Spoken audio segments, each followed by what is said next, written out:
Ngatane, can you hear me? Can I pose this question to you? Lesotho was waiting eagerly to hear if and when Parliament will open. Is there any idea what caused the stalemate? Well,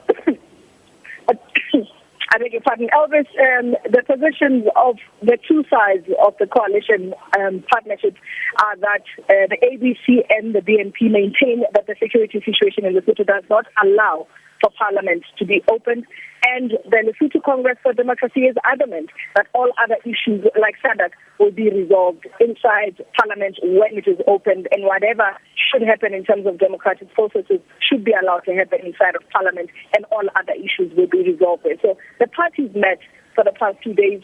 They tried to reach a compromise, but none of them were willing to move from their original positions, and that's how they ended up at a stalemate. As I talk to you now, the leaders of the three parties, Prime Minister Tom Tabane, Deputy Prime Minister Mothetjwa Meeting, and Minister of Gender Cecilia Masiribali went into a meeting at 11 o'clock to finalize this position and come out with an official statement regarding the situation. Elvis? Now, ABC and the BNP says that the Troika chair, South Africa, is not taking the Lesotho security crisis seriously. What do they mean by this?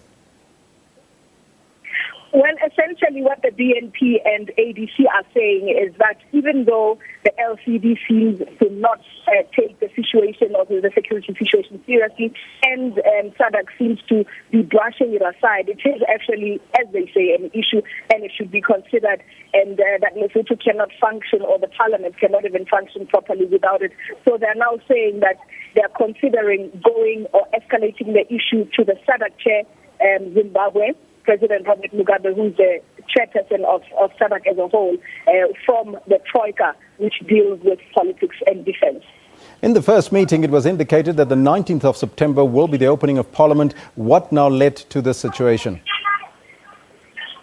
Well, as I say, it is right now a stalemate. We really don't know what the next step will be from either side. We don't know what SADC will do from here. So we really await SADC response to the situation to see how SADC responds to the fact that now the leaders are unable to decide on their own how to proceed on this matter. Elvis. What is the situation currently and the mood on the ground for the people of Lesotho? Is there still tension? Well, Elvis, you know, Basotho, I have said, whether strange or not, have continued with their business as usual. Businesses have opened even though they close early, some of them at night, especially those that operate at night, your cab services, your restaurants and so on, especially those that are foreign-owned, decide to close earlier than normal. But otherwise, it is business as usual. And Basotho almost being indifferent to the whole political and security situation and choosing instead to go on with their lives as if nothing is happening. But, of course, they're concerned and apprehensive about what the outcome of all these disagreements could be eventually, Elvis. There's still the small matter of the renegade general that ran into the mountains. Any update on that?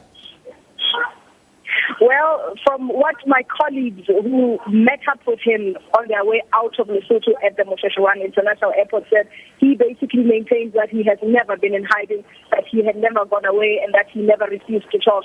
But the government maintains that that is the position, that they have tried to negotiate with him to leave office, but that has not happened. And that's the situation as we know it for now.